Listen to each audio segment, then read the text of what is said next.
বৃষ্টি হলে তিনি ছাতা ধরবেন, আর দিল্লিতে বৃষ্টি হলে বাংলাদেশে ছাতা ধরার লোক পাবেন।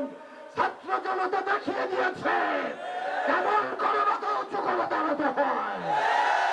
সুতরাং মনে রাখবেন, এই বাংলাদেশ আগের বাংলাদেশ নয়, গোটা বিশ্ব আজকে দেখেছে এক নতুন বাংলাদেশ।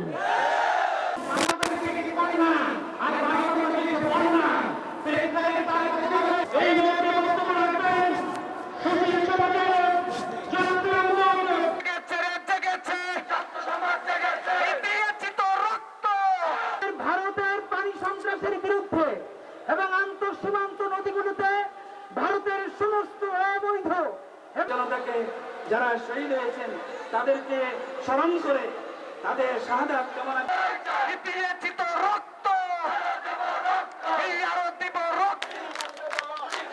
সমগ্র